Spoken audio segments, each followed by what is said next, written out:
अस्सलाम वालेकुम my YouTube family and friends, कैसे हैं आप सब लोग। उम्मीद है आप सब लोग ठीक होंगे। ये मेरा पहला व्लॉग है और आज मैं जा रही थी हिजामा कराने, तो मैंने सोचा कि क्यों ना व्लॉगिंग का आगाज़ यहीं से किया जाए। तो इस वक्त बज रहे हैं शाम के 6:30 और मेरी अपॉइंटमेंट 7 बजे की थी। तो हिजामा क्लिनिक जाऊंगी, वहाँ जाके आपको क्लिनिक वगैरह दिखाऊंगी, आपको बताऊंगी कि मेरा एक्सपीरियंस कैसा रहा, मैंने कितने की करवाई, कहाँ से करवाई और उसके बाद मैंने क्या क्या किया, वो सब मैं आपको दिखाऊंगी। तो सबसे पहले तो ये बिल्ली देखें, और एक ये बिल्ली सामने है, और ये बड़ी ढीठ किस्म की बिल्लियाँ हैं। इनका पूरा ख़ानदान यहाँ आबाद है और ये बड़े मज़े से घूमती रहती हैं, और इनको कितना भगाने की कोशिश करो ये भागती बिल्कुल भी नहीं है। तो थोड़ी सी मैंने बिल्ली से बात की। क्या हुआ? तो चलें, टाइम ज़ाया किए बगैर ये मैं बैठ रही हूँ गाड़ी में और हम चलते हैं हिजामा क्लिनिक की तरफ।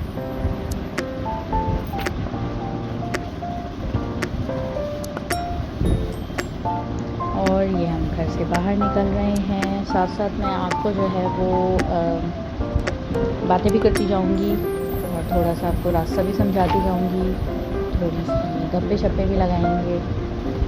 तो सबसे पहले तो गाड़ी में बैठी और ऐसा फील आया कि जितना भी खाया पिया था वो सब अंदर हिलता जुलता लुढ़कता हुआ मिक्स होता गया, क्योंकि बारिश के बाद कराची के रोड का हाल तो सभी जानते हैं। और अगर मेरा कैमरा हिल रहा हो तो माजरत उसके लिए, क्योंकि रोड का ही हाल ऐसा है, तो हम क्या कर सकते हैं, इसमें हम कुछ भी नहीं कर सकते। We are helpless. मैंने वीडियो में क्लिप्स ऐड किए हैं ताकि मैं आप लोगों को रास्ता क्लिनिक का समझा सकूं। बहुत लंबी वीडियो मैंने शूट नहीं की क्योंकि वीडियो लंबी हो जाती है और फिर लोग नहीं पसंद करते हैं। ये हम मेन रोड की तरफ आ गए, करीमाबाद से टूवर्ड्स आयशा मंजिल की तरफ, और ये सिग्नल पे हमें थोड़ा सा ट्रैफिक मिला। ये पुलिसमैन जो है गाड़ी वाले से लड़ रहा था, मुझे लगा इसकी वीडियो बनानी चाहिए तो मैंने बना ली। पता नहीं क्यों लड़ाई हो रही थी, समझ में नहीं आ रहा था, और अगर गाड़ी वाले की गलती थी तो पुलिस वाले ने चालान क्यों नहीं किया ये भी समझ में नहीं आ रहा था। तो वो मुझे कह रहे थे कि पुलिस का खौफ नहीं है यहाँ किसी को। तो अब ये हम आ गए हैं आयशा मंजिल के मेन रोड पे, जो कि धमतल वाला रोड आप लोगों ने, जिन लोगों ने देखी होगी धमतल बेकरी, तो ये वो धमतल बेकरी वाला रोड है। और इतना ख़राब ये रोड और इतना ट्रैफिक, तो मुझे थोड़ी देर के लिए कैमरा अपना बंद करना पड़ा क्योंकि बहुत हिलजुल हो रही थी। अब हम आ गए हैं यासीनाबाद की तरफ, जो कि गुलशन शमीम भी कहलाता है और उसके नाम से मशहूर है। अब हम यहाँ से बिल्कुल स्ट्रेट जाएंगे गुलशन इकबाल ब्लॉक 13D1 की तरफ। यहाँ हमें अच्छा रोड मिल गया खाली, तो हमने यहाँ थोड़ी सी गाड़ी को भगा लिया। वैसे तो यूजली यहाँ पे भी बहुत ट्रैफिक हमें मिलता है, लेकिन लकीली आज हमें ट्रैफिक नहीं मिला। अब हम आ गए हैं उस रोड पे जो कि लेफ़्ट पे जाएं तो मोची मोड़ की तरफ निकलता है, और राइट पे अगर हम टर्न लें तो गुलशन इकबाल ब्लॉक 13D1 स्टार्ट हो जाता है। क्योंकि मैं हिजामा क्लिनिक फ़र्स्ट टाइम आ रही थी तो मैंने क्लिनिक देखा नहीं था, उसकी एग्जैक्ट लोकेशन मुझे नहीं पता थी, तो हम लोग भी थोड़ा सा गलत चले गए थे। तो मैं आपको थोड़ा सा समझाने की यहाँ पे कोशिश करूँगी कि ये 13D1 वाला रोड है, जो कि सामने आपको मदीना मस्जिद नज़र आ जाएगी। तो मदीना मस्जिद के ऑपोजिट अल हक प्राइड बिल्डिंग है, उसके बिल्कुल सामने ही क्लिनिक है। स्टार्टिंग की ही शॉप है और अल बराका क्लिनिक वहाँ बड़ा बड़ा लिखा हुआ है। क्योंकि हम पहली दफ़ा आए थे, हमें पता नहीं था, तो हम आगे चले गए थे ज़रा सा और फिर हम पीछे से घूम कर आए थे। तो यहाँ पे आपको ये नज़र आ जाएगा Al Baraka Hijama and herbal clinic. तो चलते हैं क्लिनिक की तरफ।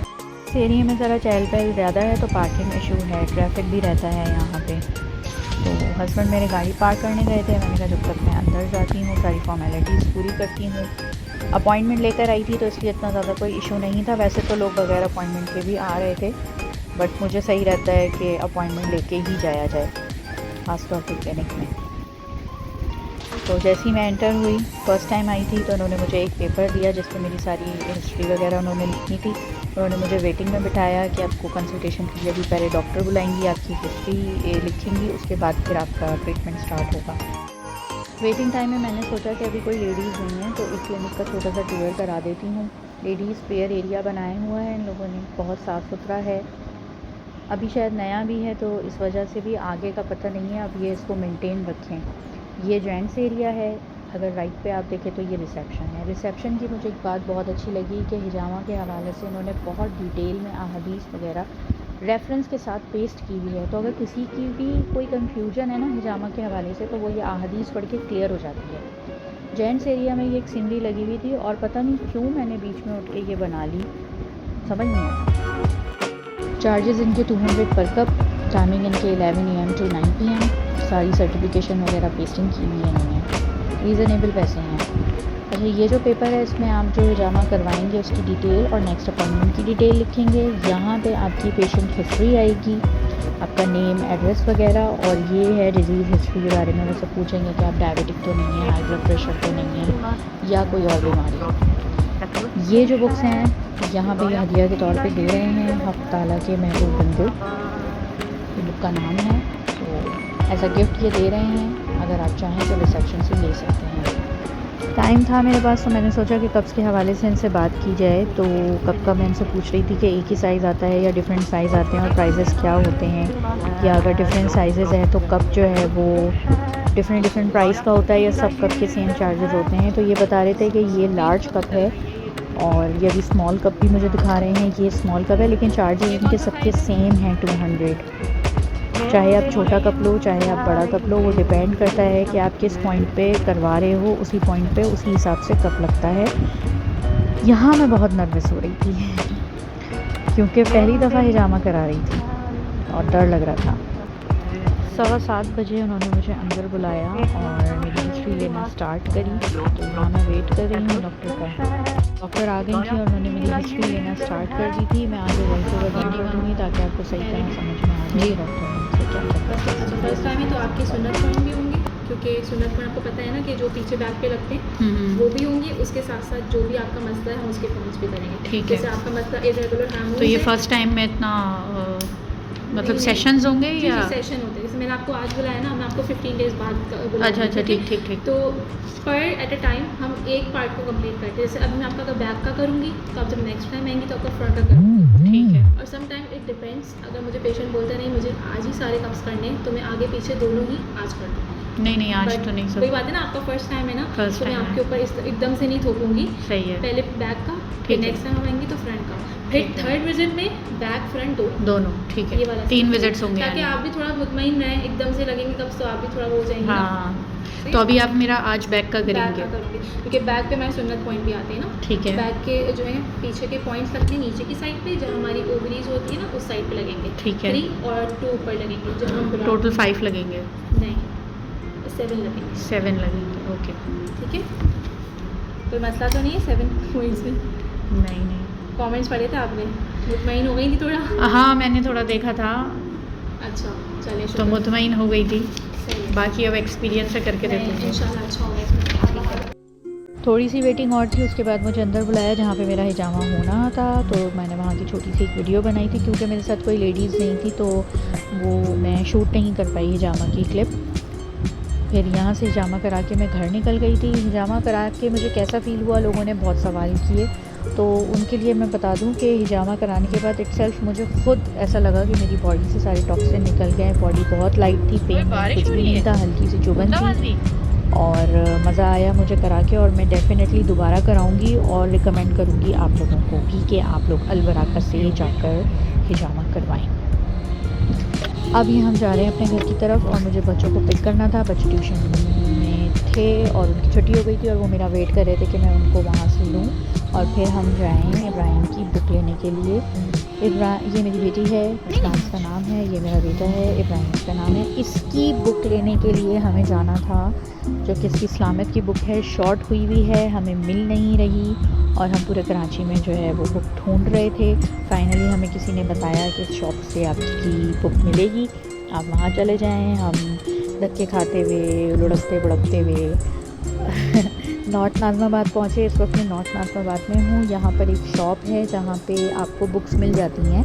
तो वहाँ जाके मुझे पता चला कि वो जो शॉप है वहाँ पे पुरानी यूज़ बुक्स मिलती हैं और जो हमें बुक चाहिए थी वो न्यू एडिशन बुक थी, जो कि सिर्फ हमें बड़े स्टोर्स, नामी गिरामी स्टोर्स पे ही मिल सकती थी। तो बहरहाल बड़ी मुश्किल से हम शॉप तक पहुँचे और जहाँ से आपको बुक्स मिल सकती हैं, यूज़ बुक्स मिल सकती हैं, वो मैं आपको बता देती हूँ जगह।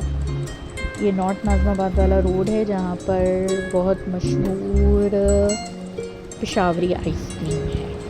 तो ये हम जा रहे हैं बुक शॉप की तरफ।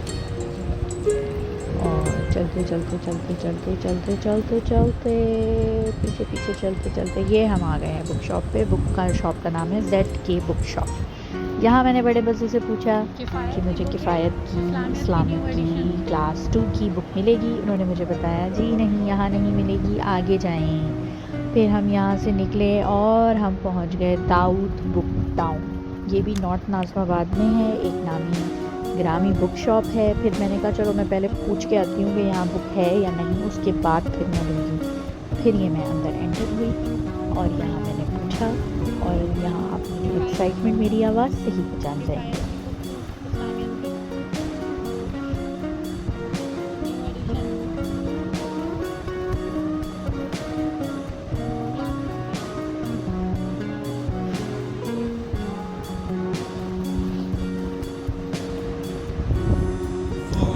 और ये इन्होंने मुझे बुक निकाल के दी और मेरी खुशी का ठिकाना, ये बुक फाइनली मुझे मिल गई। फिर मैंने इनसे पूछे चार्जेस और ये मुझे काउंटर की तरफ ले गए। इन्होंने मुझे चार्जेस बताया। फिर मैं बाहर गई, जल्दी से पैसे लेकर आई अंदर, पैसे दिए और बुक ले ली। अंकल थोड़ा सा सोच विचार कर रहे थे। मेरे हिसाब से मुझे अंकल थोड़े से सुस्त लगे। 265 की ये बुक मुझे मिली विदाउट डिस्काउंट। मैंने जगह जगह पता की थी ये बुक कि कोई मुझे होम डिलीवरी कर दे। मैं 250 एक्स्ट्रा डिलीवरी चार्जेस पे करने के लिए भी तैयार थी। इनके 550 में भी एक ने मुझे कहा कि आपको बुक मिल जाएगी, लेकिन वो डिलीवर नहीं हुई। फिर मैं वापस आई, गाड़ी में बैठी और मैंने अपने बच्चे को खुशखबरी सुनाई और उसको बुक दिखाई और वो भी एक्साइटेड हो गया। चलो बैग में रख लो। ये वो बुक थी जो मुझे नहीं मिल रही थी। Basically it's a new edition. तो फिर हम लोग निकले। बच्चों ने कहा कि हमने मैकडॉनल्ड से आइसक्रीम खानी है, तो बच्चों की फरमाइशें। फिर हम मैकडॉनल्ड की तरफ गए। नॉर्थ में ही वॉक-इन आई थिंक ये मॉल बना है नया, इसका नाम मैं शायद सही ले रही हूँ या नहीं पता नहीं। फिर हम लोग मैकडॉनल्ड्स आए और बच्चों को यहाँ से आइसक्रीम दिलाई। नॉर्थ वे, नॉर्थ वॉक, भूल गई मैं इसका नाम, मुझे सही तरह से याद नहीं आ रहा। बहरहाल जो भी है, यहाँ पे बहुत अच्छा मैकडॉनल्ड्स बन गया है और यहाँ से हमने मैकडॉनल्ड्स से हमने आइसक्रीम के मैकडॉनल्ड्स की मैंने ज़्यादा शूट नहीं क्योंकि काफ़ी रश हो रहा था वहाँ पे। तो ये हमने ली चॉकलेट संडे। उसके बाद हम निकले यहाँ से वापसी की तरफ और घर आ गए। घर तकरीबन मैं पहुँची 9:30 बजे के करीब वापस घर आए और घर आके मैंने सोचा था कि अब मैं कहीं नहीं जाऊंगी, लेकिन अनफॉर्चुनेटली मैंने प्रोग्राम कैंसिल कर दिया और थोड़ा सा आराम करने के बाद मैं पौने 12 बजे के करीब मैंने सोचा चलो दिल चाह रहा है चाय पीने का। तो मैं और मेरे हस्बैंड हम दोनों निकले। मैंने कहा चलो मलाई वाली चाय पीते हैं। तो बच्चों को छोड़ा हमने घर में और हम दोनों निकले चाय की तरफ। तो ये हम आ गए टड़ैन कैफ़े प्याला। अच्छा, मुझे कैफ़े प्याला की मलाई वाली चाय बहुत पसंद है और वैसे तो मैं चाय नहीं पीती, मुझे कोई शौक़ नहीं है चाय वाय पीने का, लेकिन ये कैफ़े प्याला की एक मज़ेदार वाली जो मलाई वाली चाय होती है ना, मुझे सिर्फ ये पसंद है। इसका पराठा लच्छे वाला मुझे बहुत पसंद है और इसकी मलाई वाली चाय बहुत पसंद है, जो कि हम डर रहे थे क्योंकि मोस्टली इस टाइम पे हमें मलाई वाली चाय नहीं मिलती, लेकिन इत्तेफाक ऐसा हुआ कि हमें मलाई वाली चाय मिल गई। और ये मलाई वाली चाय, इसके साथ हमने मंगवाया था केक और एक लच्छे वाला पराठा। तो ये मैं आपको आगे खाती हुई भी नज़र आऊँगी और बड़ी गंदगी से खाती हुई नज़र आऊँगी क्योंकि मुझे वो डुबो के खाना जो है अच्छा लगता है। पराठे को लच्छे वाले चाय में डुबो के नहीं खाया तो क्या खाया आपने। ये देखो फुल मलाई से भरी हुई चाय और ये पराठे का वाइट मैंने चाय में डुबोया और ये मैंने मज़े से खाया। और ये केक केक भी डुबो डुबो के खाने में मज़ा आता है। बर्गर तरीके से नहीं मुझे मज़ा आता। आप होटल के बाहर बैठे और बर्गर तरीके से खाओ, ऐसा नहीं होता भाई। फुल टाइम गंदगी से खाना चाहिए चाय पराठा फुल टाइम गंदगी से। और यहाँ पे ये मैं आ गई पराठा खाती हुई, केक खाती हुई और मज़े से चाय पीती हुई और बाहर के नज़ारे करती हुई। ओवरऑल मेरा आज का एक्सपीरियंस कैसा रहा मैंने आपके साथ शेयर किया। आप मेरी वीडियो को लाइक करें, मेरे चैनल को सब्सक्राइब करें, अच्छे अच्छे कमेंट्स करें और मुझे टॉपिक्स बताएं कि किस टॉपिक पे मैं वीडियो बनाऊं और कहाँ जाऊं। जगह बताएं, मैं जगह एक्सप्लोर करूंगी और आपको अच्छे अच्छे रिव्यूज़ दूंगी। और आज के लिए बस इतना ही, मुझे इजाज़त दीजिए। अपनी दुआओं में याद रखिए, अपना बहुत सारा ख्याल रखिए और अगर आपको हिजामा करवाना है तो हिजामा ज़रूर करवाइए। कोई दर्द वर्द नहीं होता और अपने दिल से डर निकालिए। सुन्नत है और सुन्नत को फॉलो कीजिए और अपना ईमान मज़बूत रखें। ईमान मज़बूत होगा तो वो आपको फिर फ़ायदा भी देगा। तो बस इतना ही, मैं कर रही हूँ पराठा एंजॉय। और अगर आपको भी ये मुझे देख के दिल चाह रहा है पराठा खाने का तो जल्दी से जाएं कैफ़े प्याला और मलाई वाली चाय ऑर्डर करें और पराठा लच्छे वाला ऑर्डर करें और केक ऑर्डर करें और अपना बहुत सारा ख्याल रखें, दुआओं में याद रखें। अल्लाह हाफ़िज़।